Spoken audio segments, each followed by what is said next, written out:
The vote was not close. 312 delegates from across the galaxy sat in the curved tiers of the Interstellar Assembly Hall, and when the Kreth commander Vora called for a motion to strip humanity of its seat, 290 of them raised their hands. The remaining 22 were human delegates, and their two allies species that had traded with Earth long enough to know better than to bet against them. Vora stood at the central podium. She was 7 feet tall, covered in dark-plated armor that was not equipment but bone grown that way, shaped by 10,000 years of Kreth selective breeding. Her species had won 43 wars. They had never surrendered in any of them. She did not shout, she did not need to. The humans have held a seat in this assembly for 60 years, she said. In that time they have contributed nothing to galactic security. They have no warrior caste, no dedicated combat fleet. Their soldiers are volunteers. Their weapons are primitive by any reasonable standard, and yet they sit at this table as equals. She let that land. We do not ask that they be removed. We ask that they prove they belong.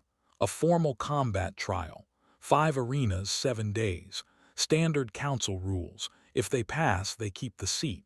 If they fail, the seat is dissolved and redistributed. The assembly voted before the human delegation could finish filing a formal objection. On Earth, the news hit every screen within the hour. Most people watched it the way they watched a storm, something large and distant that would affect them whether they prepared or not. Governments held emergency sessions. Analysts gave long speeches about diplomatic options. 2 former generals wrote open letters arguing that humanity should refuse on principle. Nobody asked the soldiers. SGT. Holt got the call while he was cleaning his kit in a base barracks outside of Nairobi. A short message, 3 lines. Report to orbital command by 600. Bring nothing that isn't essential. You've been selected. He read it twice. Then he folded his cleaning cloth, set it on the bunk, and started packing. Dara was already at the orbital platform when he arrived. She was sitting on a metal bench near the loading gate, boots off, rolling her left ankle in slow circles. An old injury she managed the same way every time before a deployment. She looked up when Holt walked in, nodded once, and went back to her ankle. Rowe showed up 11 minutes late. He was 23 years old, had been in active service for 2 years, and moved like someone who had never once in his life stood still for longer than necessary. He dropped his bag on the floor, looked around the holding room, and said, "So it's just us 3. "Yes," Holt said. "Against the Kreth. And whoever else the council puts in the arenas." Rowe thought about that for a second. "Do we know what arenas they've picked?" "Not yet." "Right," he picked up his bag. "Do we know when we eat?" Dara almost smiled. "Not quite." Back in the assembly, Vora was receiving congratulations from the Torathi ambassador, a thick-limbed, 4-armed creature whose species had provided the close-quarters combat arena design. The Vel delegation sent a formal message of approval from their Warcast Council. Every major fighter species in the galaxy had contributed something to the trial design. They had spent 3 weeks building arenas specifically calibrated to expose human weaknesses. It was, by every measure, thorough work. Deln, Vora's senior general, stood near the back of the reception hall and watched the screens showing Earth's reaction, the protests, the speeches, the analysts predicting a forfeit. He was older than Vora by 40 years and had fought in more conflicts than most of the assembly members had studied. He had learned one thing in all of that: the species that made the most noise before a fight usually had the most fear in it. The humans were not making noise. Their government had issued one statement, short, no dramatics. It read, "Humanity accepts the terms of the challenge. Our team will report to the trial location on the specified date." That was all. Deln watched the screen for a while longer. Then he pulled up the human delegation's response file and read it again. He flagged it for Vora. She did not respond. The transport carrying Holt, Dara, and Rowe left Earth's orbit at 400. The ship was a small council vessel, clean and gray and quiet.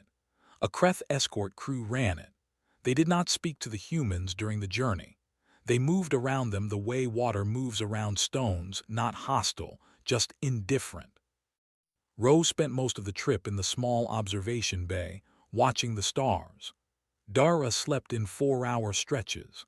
Holt sat with a paper map of the trial facility, a printed copy, because he didn't trust screens he hadn't set up himself, and studied it until he had it memorized. The galaxy was watching.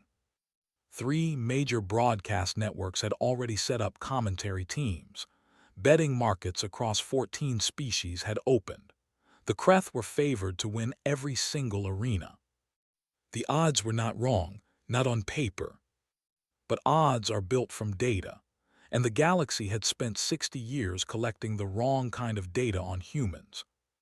The transport docked at the trial station just before dawn by Earth reckoning. Holt folded his map, put it in his chest pocket, and stood up. "Let's go," he said. Dara laced her boots. Rowe grabbed his bag. They walked off the ship without looking back. The trial station smelled like metal and recycled air. It was built in the shape of a long spine, each arena attached like a rib off the central corridor. No windows, no natural light anywhere. The council had designed it that way on purpose, neutral ground, no planet's conditions, nothing that could be called an advantage for any species. What they had not accounted for was that humans had spent most of their history living in places that were trying to kill them. A neutral, controlled environment was practically a vacation. The first arena was labeled Heat Endurance on the official trial schedule.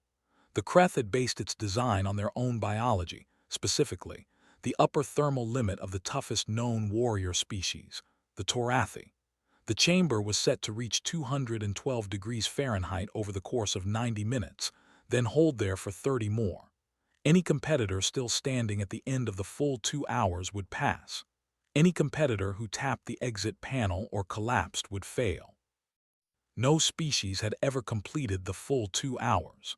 The record was held by a Torathi warrior who made it to the 98-minute mark before his secondary respiratory system gave out.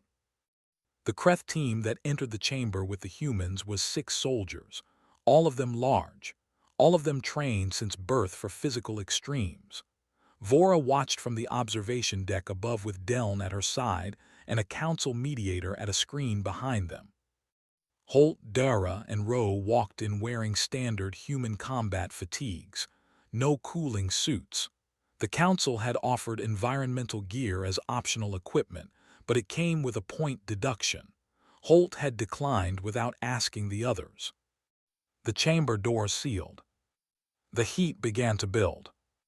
At the 20-minute mark, the temperature was already past what most species considered survivable without gear. One of the 6 Kreth soldiers shifted his stance. Another rolled his neck. Neither tapped out yet, but Deln could see it in their body language, the small adjustments that meant the body was already working harder than it wanted to. The humans had not moved. Dara stood with her arms loose at her sides and her eyes forward. Her breathing was slow and even. Holt had his hands clasped behind his back like he was waiting for a briefing to start. Rowe was looking up at the ceiling. At the 40-minute mark, the first Kreth soldier tapped the exit panel. He stepped out of the chamber with his head down. The second followed 3 minutes later. Rowe said something. His voice didn't carry through the observation glass clearly, but Deln watched his mouth and read enough of it to understand. He was talking about heat. Not complaining, talking, casually, the way someone talks about weather. Dara turned to look at him and said something back. Whatever it was made Rowe laugh. Vora's hands tightened on the railing. At the 60-minute mark, 3 of the remaining 4 Kreth soldiers were gone. The 4th made it to the 72-minute mark before he put his hand on the panel and pressed it, slow and deliberate, like the act of giving up deserved to be done with dignity. The humans were still standing. At the 90-minute point, When the temperature locked and held at its maximum, the council mediator leaned forward at his screen. He had run this trial 7 times. He had never seen this before.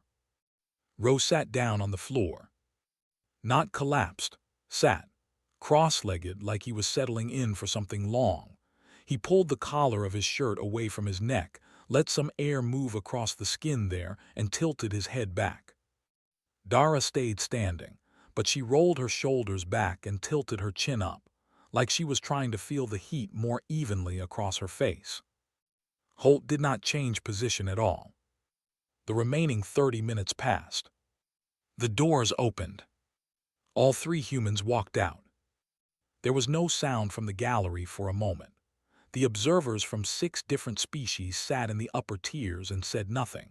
Then the murmur started low at first, then rising, spreading across the rows in a dozen different languages.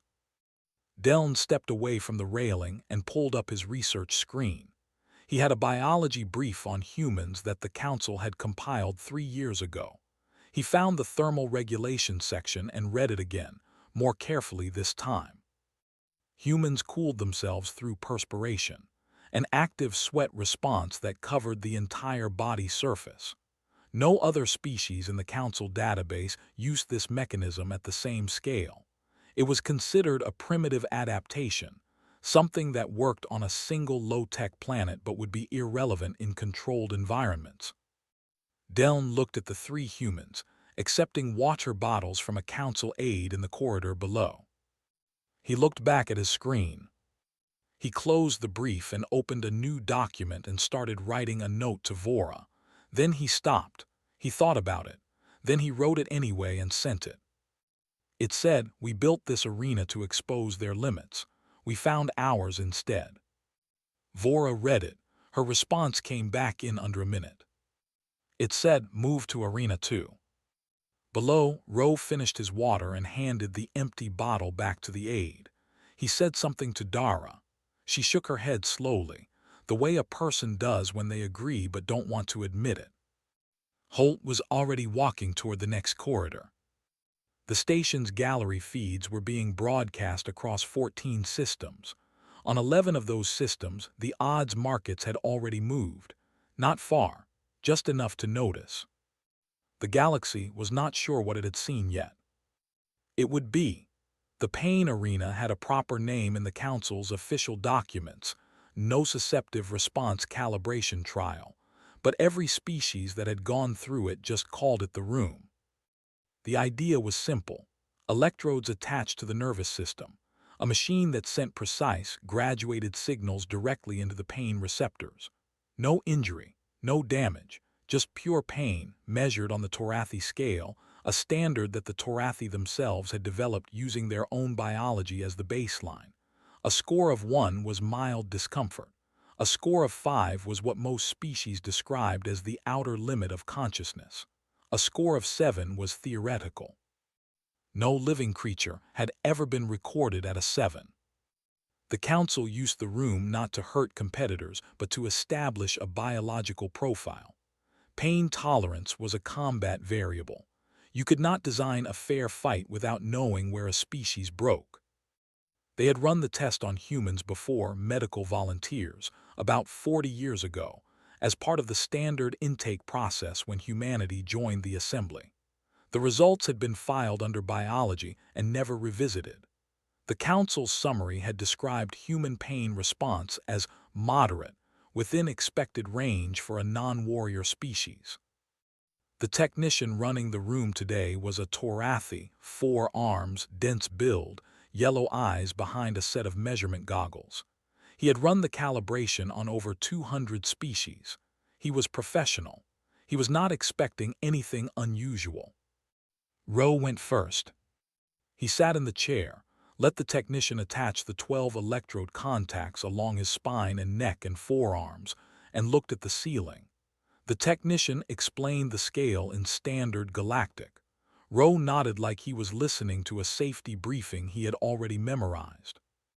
The machine started at level 1. Ro blinked. Level 2, level 3. These were the levels where most non-warrior species started to tense up, to grip the chair arms, to breathe faster.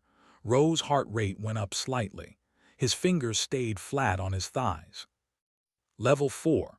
The Torathi technician watched the readout. Every muscle response sensor was in the normal range for a human. That matched the old file. Level 5. This was where the 40-year-old volunteer data had ended.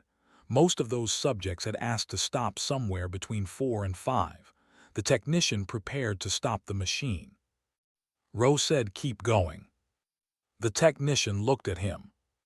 "Keep going," Ro said again. His voice was flat, not brave, not dramatic. The same tone someone uses to say pass the salt. Level 6. Ro's jaw tightened. His knuckles went white for about 3 seconds. Then he breathed out through his nose and his hands relaxed. Level 7. The technician had never run the machine to 7. He looked at the safety override, then at Ro, then at the readout. All the physical indicators said Ro was conscious, stable, and not in organ distress. He ran it. Ro made a sound, low, short, barely audible, then he stopped making it. Level 8. He held it for the required 30 seconds. When the timer ended, the machine cut off. Ro sat still for a moment. Then he exhaled long and slow and said, "Is that the top of the scale?" "No," the technician said quietly. "The scale goes to 10. "What's 10? "We have never run it to 10. Ro nodded. "What's my score?" 8. "Good." The technician didn't answer right away. He made a note on his screen, removed the electrodes, and told Ro he could step out. Dara scored a 9. She did not make any sound during the test. She sat with her eyes open and her breathing controlled the whole way through, the kind of deliberate, measured breathing that the technician recognized as trained, not accidental. When the machine hit 9 and held, she looked at the wall with the exact same expression she had walking into the room with. When it ended, she asked for water. That was all. Holt refused to be scored. He sat in the chair, accepted the electrodes, and when the machine started, he looked straight ahead. The technician ran it up to 6, 7, 8, watching the readout for any response. Holt's face did not change. His muscle response sensors showed the pain signals were being received. His body was registering every level. Nothing showed on his face. At level 9, the technician stopped the machine himself. Not because Holt asked him to. Because the technician found he did not want to run it higher. He recorded Holt's score as 9+, which was not an official category, and decided he would explain it to the review board later. In the observation deck, Vora stood with her arms crossed and said nothing for a long time. Deln was already at his screen, pulling up every human biological study the Council had filed in 60 years. There were 43 documents. Most of them were short.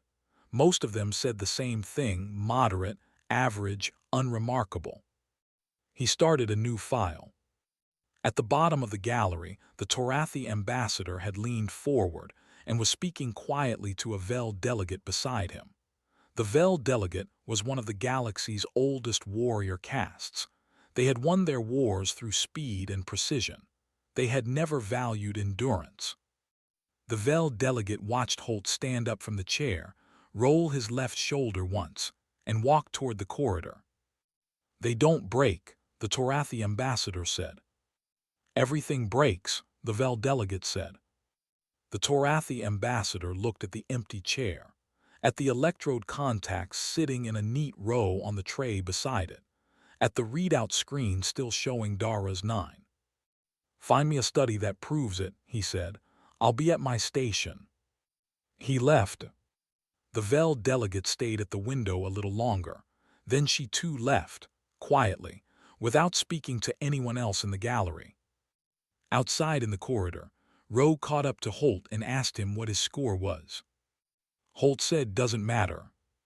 Dara got a 9. "I know." "I got an 8. "I know." Ro thought about pressing it. He looked at the side of Holt's face and decided against it. They walked toward the next arena. The lights in the corridor were white and even. The station hummed around them, constant and low, like something holding its breath. The Torathi had designed the close-quarters arena themselves. They were proud of it, justifiably. The Torathi had 4 arms, dense muscle fiber twice as thick as human muscle, and joints that could rotate past angles no other species could match. In close-quarters combat, they were not just difficult to beat, they were, by the formal rankings of the Galactic War Council, unbeatable. Their record was 312 matches across 11 species. No losses, not one. The arena floor was smooth black tile, no weapons allowed, no equipment. The space was roughly the size of a large room with walls close enough that you couldn't run. That was the point. The Torathi didn't need to run. They needed you close. The council rules for this arena were simple: 3 one-on-one bouts, 1 human per bout. Points awarded for controlled takedowns, joint locks, and sustained holds. First to 5 points in each bout won it. Win 2 of 3, pass the arena. Dara went first. Her opponent was a Torathi fighter named in the official program as Combat Specialist Grade 4, 1 step below the Torathi's top tier. He outweighed her by roughly 200 pounds. His upper 2 arms were longer than she was tall. He came at her immediately, the way Torathi always did: no warning, no circling, direct forward pressure with all 4 arms spread to cut off movement left and right. It was a technique that had ended most bouts in under 40 seconds. Dara dropped. Not fell. Dropped on purpose, knees, then hands, and went low and sideways below the reach of his lower arms and came up behind his left hip. She didn't try to throw him. She grabbed the joint at the back of his knee, not to hurt him, but to compromise his base. He turned to face her. She moved with the turn instead of against it. He was stronger, by a considerable margin. Every time she tried to hold a position, his mass advantage ended it in seconds. But she wasn't trying to hold positions. She was moving. Every time he locked in, she was already somewhere else. The gallery was quiet for the first 3 minutes in a way it hadn't been for either of the previous arenas.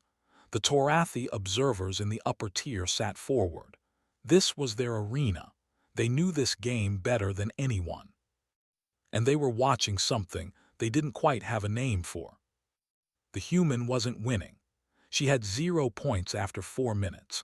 But she also hadn't been put on the floor once, and a Torathi Grade 4 had not failed to score in the first 4 minutes of a bout against a non-warrior species in recorded history. At the 5-minute mark, Dara did something unexpected. She let him catch her. Not fully. She let him get one upper arm around her back and start to pull her into a control hold, and then instead of fighting the pull, she moved into it, past the angle he was expecting, and pushed with both hands against his chest from the inside. He had more mass. He didn't fall, but he lost his base for 2 seconds, and that was enough. She hooked her leg behind his ankle. He went down. 1 point. He was up in less than a second. He came at her faster now, more controlled, less show. She moved and moved and moved. The bout went 11 minutes, 4 minutes longer than any Torathi match on record. She won 3-2. In the observation deck, one of the Torathi advisors said something to Vora in a low voice. Vora didn't respond. She was watching the floor. Ro's bout was different. He did not move like Dara. He moved like someone who had decided the only way to survive was to stay in the middle of the problem and be too stubborn to go down. His opponent hit him 3 times in the first minute, 2 clean shots to the torso, 1 to the shoulder, that would have ended the bout for almost any other species. Ro staggered each time. He did not fall. He also did not stop moving forward. His opponent paused for half a second after the 3rd hit. That pause was the whole fight. Ro grabbed the nearest arm, dropped his weight, and the Torathi fighter went sideways. Ro lost the bout 2-3, but he scored twice against a Grade 4 Torathi. That had never happened. Holt's bout lasted 2 minutes and 40 seconds. He didn't attack. He didn't try to match the Toratha's technique. He watched for about 30 seconds while his opponent came at him, reading the pattern, which arm led, which direction the weight shifted, how far the recovery step went. Then he stopped retreating. He didn't win. The Toratha's mass advantage was too much in a straight exchange. But at the 90-second mark, Holt put his opponent on the floor once. Clean. No luck in it. Pure geometry. He'd found the one angle the Toratha's forearm build left open and walked straight into it. Humanity won 2 of 3 bouts. The arena score went to humans. Deln stood at the back of the observation deck and recorded everything. He had a growing file now: thermal regulation, pain tolerance, close quarters adaptability. He looked at all 3 sections. Then he wrote one line at the top of the document. It said, "This species has been at war for most of its recorded history." Below that he wrote, "We should have read that differently." Vora called a 1-hour recess before the next arena. The official reason was equipment reset. The real reason was that she needed to speak with the Vel delegate privately, because the Vel were running the next 2 arenas, and what Vora needed to know was whether those arenas could still be counted on. The Vel delegate listened to everything Vora said. Then she was quiet for a moment. "My arenas test the mind," the Vel delegate said, "not the body." Vora waited. "The body is the easier problem," the Vel delegate said. She did not sound confident.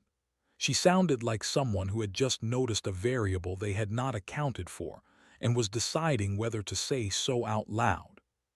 She said nothing else. Vora walked back to the observation deck alone. The Vel had been running their psychological endurance trials for 200 years. They had designed them to break the mind the way a forge breaks weak metal, not all at once, but through sustained, precise pressure until whatever was holding the structure together finally gave way. The principle was simple. Every conscious being had a psychological limit. Find it, document it, use it. The 4th arena was called Isolation Response. Each competitor entered a sealed chamber alone. No light, no sound, no external input of any kind. The chamber also ran a subtle low-frequency signal through the floor that the Vel had discovered, after decades of testing, caused a gradual amplification of anxiety in most species. Not pain, just dread. The slow, building kind that had no clear source and therefore no clear way to fight. 6 hours. Stay conscious and functional through 6 hours and you passed. The Vel's own record was perfect. No species had ever completed 6 hours without showing significant psychological deterioration, defined as sustained elevated distress signals, loss of coherent verbal function when the chamber opened, or complete shutdown. Dara went in first. The chamber sealed. The monitors showed her vital signs, her body temperature, the subtle electrical activity that the Vel used to track mental state. At the 2-hour mark, her vitals were calm, heart rate normal. The low-frequency signal was active. The Vel technician running the board looked at the numbers and ran a diagnostic on the signal emitter because he thought it might not be working. It was working. At the 4-hour mark, Dara's brain activity showed the slow, rhythmic pattern the Vel associated with. They checked the database twice, focused, voluntary breathing exercises. She was not fighting the dread. She was doing something else, something the Vel file didn't have a name for. She was managing it. The chamber opened at 6 hours. Dara stepped out, blinked in the light, and said, "Is there food somewhere? I haven't eaten since this morning." The Vel technician stared at her. "Food," she said again, slower, "somewhere on the station." He pointed down the corridor. She walked that way. Ro went in second. He was in the dark chamber for 4 minutes before the monitors showed a change in his brain activity. The Vel technician leaned forward, expecting the early deterioration pattern. Instead, the activity slowed down dramatically, slower than conscious rest, slower than meditation baseline, slower than anything in the Vel's documented human samples. Ro had fallen asleep. He slept for 5 hours and 40 minutes. The chamber opened automatically at the 6-hour mark. He woke up, stretched both arms over his head, and walked out looking confused about where he was for about 3 seconds before he found his bearings. "Did I pass?" he asked. The Vel technician said yes, without looking up from his screen. "Good, what did Dara score?" "She passed." "What did she do in there for 6 hours?" The technician did not answer. In the observation deck, the Vel delegate stood at the glass and did not speak for a very long time. Behind her, 2 of her senior advisors were having a quiet argument about whether the sleep response counted as genuine psychological endurance or a physiological bypass. The delegate did not join the argument. She was watching Holt, who had just entered the corridor and was waiting for his turn at the chamber. Holt went in, vitals calm, signal active. 6 hours passed. When he came out, the technician asked him, as part of the standard exit evaluation, to describe his mental state during the isolation. Holt said, "Fine." The technician waited for more. Holt said, "Next arena." The psychological trial passed to humans. The 5th arena was the tactical simulation, an ambush scenario built by the Vel Warcast's best strategic minds. The design had taken 4 months. The scenario was this. A team of 3 enters a facility. The facility has 9 rooms. Hostile forces are positioned in every room except the entry. The team has limited equipment and no map. The exits are sealed. There is no winning combination of moves that results in all 3 team members surviving. It was, by design, unwinnable. The purpose was not to see if the team could win.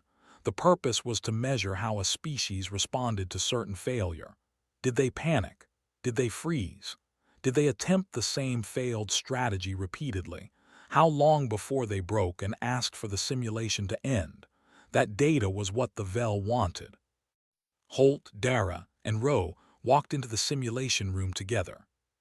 45 minutes later, the Vel monitor running the scenario called a halt. Not because the team had failed, because something in the simulation had stopped working correctly, or so he thought at first. He ran a diagnostic. The simulation was functioning perfectly. What had happened was that the team was not playing it the way it was designed to be played. At the 12-minute mark, Holt had stopped trying to clear the rooms. Instead, he had done something the scenario designers had not modeled. He had not engaged the hostile forces at all. He had mapped the hostile positions by drawing fire without entering their zones, then used that information to identify which walls were shared between which rooms. He'd found a room that 2 hostile units were using as a staging area, and he'd created noise in the adjacent room to pull them both out of position simultaneously. Then he hadn't attacked them. He'd sealed the door they came from.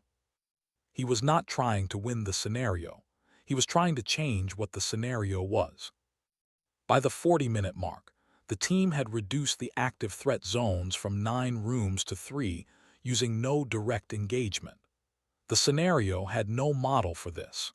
The hostile units were beginning to cluster in ways the algorithm hadn't predicted, because they had been reacting to human behavior the scenario designers hadn't programmed them to expect.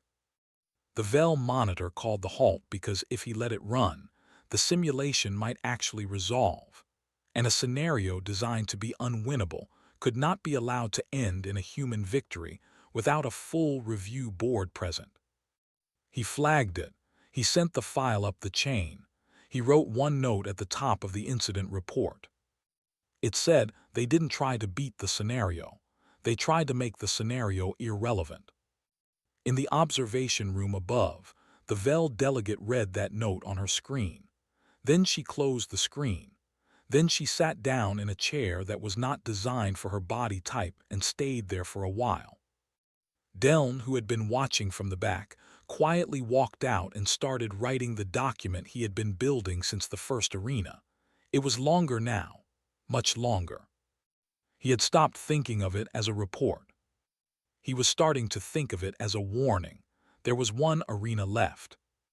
The Vel speed trial was the only arena the Council had not changed after the first four. It was also the only arena anyone in the gallery expected to go as planned. Pure reflex, the kind of biological speed that could not be trained into a body that wasn't built for it. The Vel Warcast had reflexes measured at 0.04 seconds, faster than any other documented species. Humans averaged 0.25 seconds. That gap was not something you could close with tactics or endurance or pain tolerance. It was just physics. Holt knew this. He had known it before they left Earth. He sent Ro. The trial was a reaction grid, light nodes fired in random sequence, and the competitor had to respond to each before the next one triggered. The scoring was cumulative. Miss too many, fail. The Vel baseline score was set as the pass threshold. No non-Vel species had ever reached it. Ro stood at the grid and worked it for 9 minutes. His reaction time was what it was, fast for a human, not fast enough for a Vel. He missed 17 nodes out of 60. He failed the trial, scored 43 points out of 60 required. He walked out, shrugged at Dara and said, "Saw that coming." She nodded. "Still worth trying," he said. "Yes," she said. The final scores were compiled and transmitted to the Galactic Assembly within the hour. The reading was scheduled for the next cycle, but the numbers were already in the system. Every species with assembly access could see them if they looked. Most looked.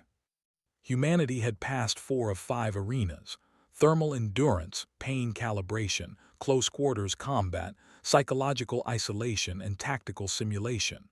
Failed 1, reflex speed. Under the Council's challenge rules, 4 of 5 was a decisive pass. The motion to strip humanity of its assembly seat failed. The assembly session was quieter than expected. There were no protests from the Kreth bloc, no procedural objections, no requests for recount. Vora stood at her delegation's position in the chamber, and when the chair called for a response from the challenging party, she said only that her delegation acknowledged the result. Then she asked permission to address the assembly directly. The chair granted it. Vora walked to the central podium. She stood there for a moment without speaking. The chamber was full, every seat taken, observers in the standing rows at the back. Most of them had watched every arena on broadcast. All of them knew what the results said. Vora said, "I have one question." She turned slightly, not toward the human delegation directly, but toward the floor. "How long has your species been like this?" The chamber was quiet. The human chief delegate, a diplomat, not a soldier, a gray-haired woman named Pira who had represented Earth at the Assembly for 11 years, started to answer. Deln spoke first. His voice came from the Kreth delegation's row. He had not asked for the floor. The chair gave it to him because no one moved to object. "It does not matter how long," Deln said. "That's the wrong question." Vora turned to look at him. "The right question," Deln said, "is why none of us knew. They have been sitting at this table for 60 years. We have had access to their history, their wars, their biology, their medical data. We have had researchers who could have studied them properly at any point in the last 6 decades. None of us did." He looked around the chamber, at the Torathi delegation, at the Vel Warcast representative, at the smaller species in the upper tiers who had voted for the motion without much deliberation. "We looked at them and saw something small," he said. "We decided what they were before we examined what they actually are. That error belongs to us, not to them." No one spoke. Pira, the human delegate, lowered the paper she had been holding. She looked at Deln for a moment. Then she set the paper on the table in front of her and said, quietly, "Thank you." That was the end of the session. In the station docking bay, Holt, Dara, and Rowe were already loaded onto the transport before the vote was officially finalized. Nobody had told them to leave early. Holt had simply checked the schedule, seen that there was nothing left that required them to be present, and booked the first available departure. The transport pulled away from the station, while the assembly was still clearing the chamber. Ro was asleep before they hit open space. He was in a seat this time, not on the floor, which Dara noted was an improvement. She had a report to write, a standard post-assignment debrief, nothing dramatic. She worked on it for about 40 minutes, then set it aside. Through the small observation window beside her seat, the stars were the same as they always were, still and white and very far apart. Holt sat across the cabin with his folded map in his chest pocket where he'd put it before they left Earth. He hadn't opened it since. He was looking out his own window at nothing in particular. She almost said something. She didn't. She picked up the debrief again and kept writing. Back at the assembly station, Deln's document, the one he had been building since the first arena, was filed with the Galactic War Council's research division under a new category he had created himself. The category label was Species Requiring Reevaluation. There was only one entry in it. He left the station an hour after the session ended, walking alone through the long corridor toward his transport. He passed the door of the heat chamber on his way out. It was sealed. The lights above it were off. He did not stop, but he slowed for just a moment, thinking about the 3 humans who had walked out of that room 2 days ago, steady and unhurried, asking about food. Then he kept walking. Some things, once you understood them, you could not unlearn. He was not sure yet whether that was a comfort or not.